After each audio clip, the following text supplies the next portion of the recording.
YouTube. This is Andrew again. I'm doing a little bit of a different review right now. Going to do a review on some of my MIDI platforms over here that I have. I'm going to be doing your PlayStation, Super Nintendo, or NES classics. There's a little oversaturation. I wanted to kind of dive into mainly my Pocketsprite. This thing right here, there aren't many videos explaining what kind of experience you're going to be getting with these and what types of ROMs you may want to go ahead and upload to this system. Another thing though, and what doesn't get enough credit, and I haven't seen a lot of stuff on, is the Ninja Turtles mini VR pinball machine that wasn't Basic Fun. It's Super Impulse, Super Impulse released. I mean, this thing is absolutely badass. It's pretty cool. It's got the buttons right in the back, so you kick the flippers. You also have the side flippers over here. Pretty fluid. It's a little 8-bitish, but it's definitely pretty fluid. And then, of course, you have, let me get right in here. You have the back, cover this up over here.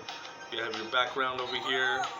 That looks just like a regular pinball machine, which is awesome. I wanted to get into virtual pins, and I was super excited when I actually got this, my first virtual pinball machine, which is Ninja Turtles theme, which is amazing. But mainly, this is the big thing over here that we're going to be looking at, and I have my Neo Geo Mini playing in the background, which I absolutely love. I don't know why people give it so much shit, but it's one of the better minis that I've played. People get very critique-ish, they get very jaded with stuff that comes out nowadays. And I mean, yeah, sure, you're paying $130 for it, but it is what it is. It plays what it does, and I absolutely love I started playing, actually, I love all the games on it. I'm not going to lie, there are a couple games that I really couldn't get into. But Shock Troopers was one. There's a golf game. There's a soccer game in here. There's a couple like side-scrolling flying games. I got into all of them. I got into all of the Samurai Showdowns, the King of Fighters, Fatal Fury. Metal Slug is a classic. How can you not like this game? Or any of the games in the series. It's amazing. So I really bought it on a whim. It was $60 on Amazon when I bought it. But I absolutely love this machine. So, but now, yes, to the main topic of conversation in this video, we're looking at the Pocketsprite. This is the second one that I bought. It's the Atomic Purple version. And I'm going to be talking to you about some of the games that are going to be best for you playing on this system. It plays Game Gear, Game Boy Color, regular Game Boy, Sega Master System, and as well as there's I guess a beta version of the NES emulator for it. So ideally what you want to look at for this system, it's so tiny, it really is a feat. It's amazing. But the kind of games that you want to, let me turn this off over here so you can get a little bit more of a better view on the Pocketsprite over here.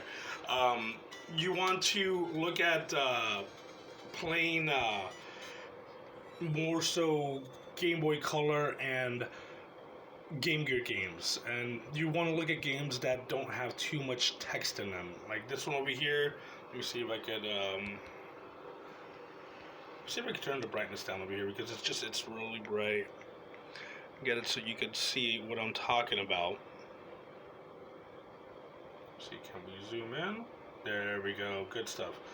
Alright, so let me just reset it. Alright, so we have Super Mario Brothers Deluxe. It's Super Mario 1 Game Boy version. Very fluid emulation. Emulation is great on these Pocketsprites. The only issue is playing a video game that has a lot of verbiage. You can see there, but you can see clearly that it says World 101. A lot of the stuff, like getting the mushrooms, and I'm trying to play this through my viewfinder on my phone. It's trying to read stuff. You want to play games on here that are pretty quick and easy, cut to the chase. I would say Mortal Kombat, but Mortal Kombat for the Game Gear is pretty... It's it's just what I would refer to it as a gimmicky game, because of the fact that it's horrible. I mean, Video Game Nerd did a review on it. Excuse me, and it's horrible. But not to play it on this tiny device and not play it on something else. That's where you kind of got me at. Another couple games or game series that are great on here are going to be the Sonic the Hedgehog series. You don't really need too much to read. You can read the amount of coins, the time limit, or what have you. You can see how many lives you have, and it's very clear. It's very simple. That's what it is. And again, these games are set up for the Game Gear. Again, I'm going to change ROM. We have Sonic 2, Mortal Kombat, Busted Move. Busted Move's a little tough. Some of the colors blend at times. It's very tough, like the white and the purple balls. But besides that, I mean, I love Busted Move so much. That was my one regret that this machine did not have. So I put it in here. It's a decent version. Fatal Fury Special for Game Gear is pretty cool. This was a shocker over here. I did not know that Super Return of the Jedi came out for Game Gear. So, technically speaking, I mean, to the capacity, you can possibly play a Super Nintendo port. I mean, correct me if I'm wrong, but I don't think there was too much to this game that was altered.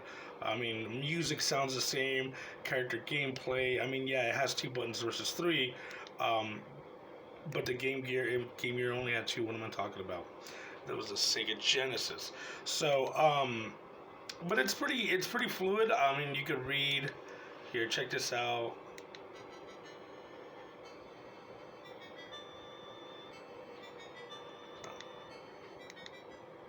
Press the little tiny start button. There we go.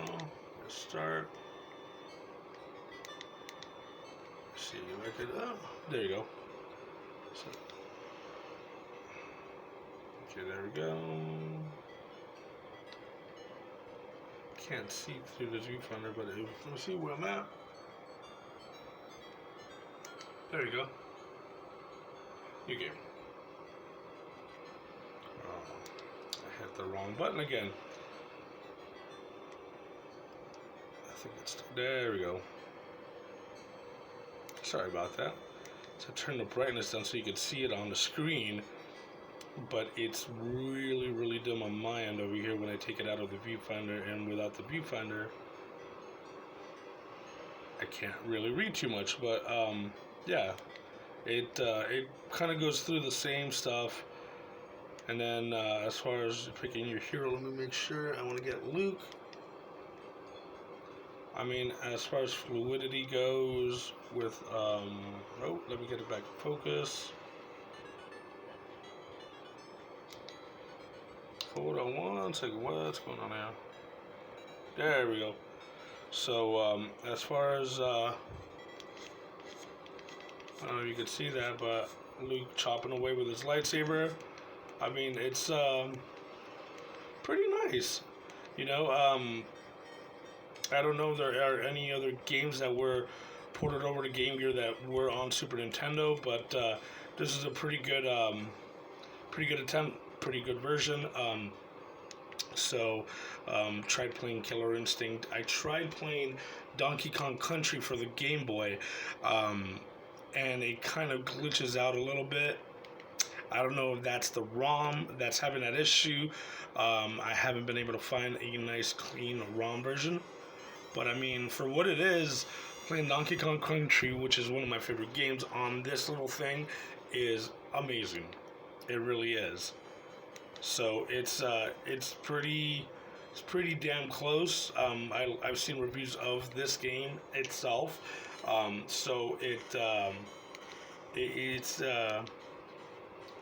mean, the music's almost pretty spot on. I mean, just Game Boy versions.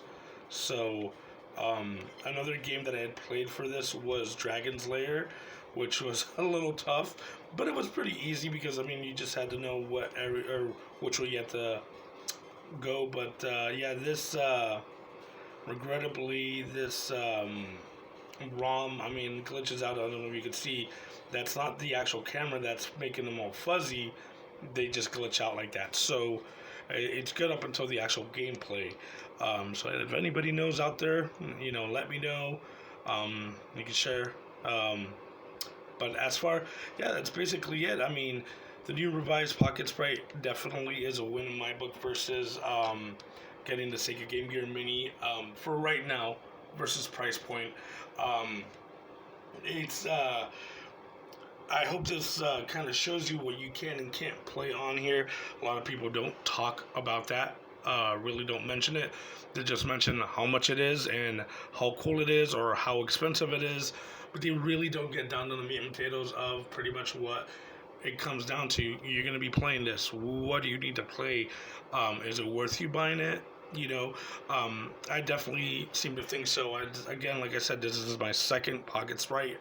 Yeah, it is a little pricey, but for what you can play and as much stuff you could add to it, if you're gonna put it apples to apples comparison to the Sega Game Gear Mini that's coming out, I mean, this is definitely a better value here. Rechargeable, you could send ROMs through Wi-Fi.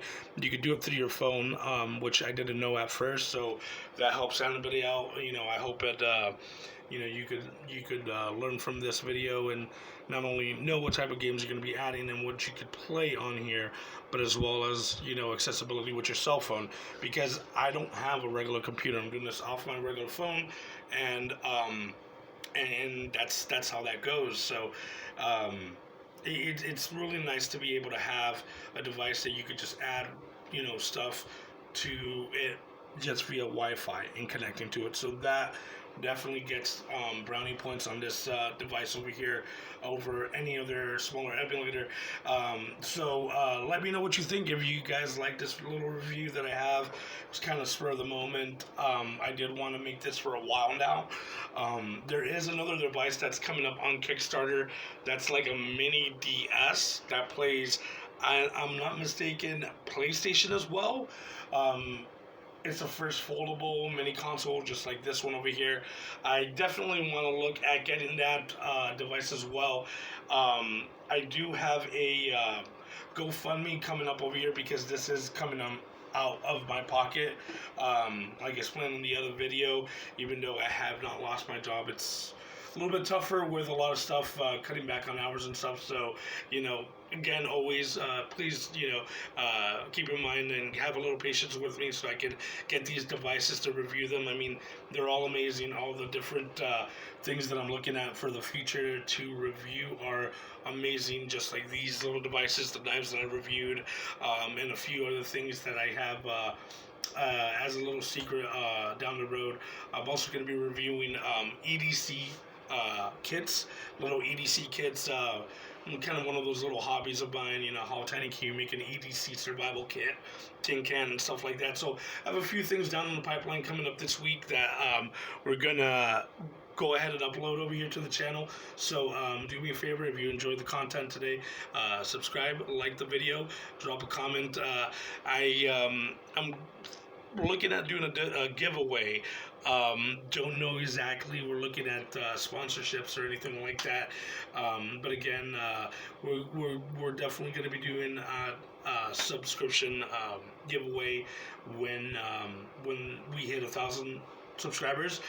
Same thing when we hit 10,000. So just subscribe, like, enjoy the videos, and let me know if you do. Let me know if any other devices out there you want me to check out, review for you, and you guys have an awesome day. Later.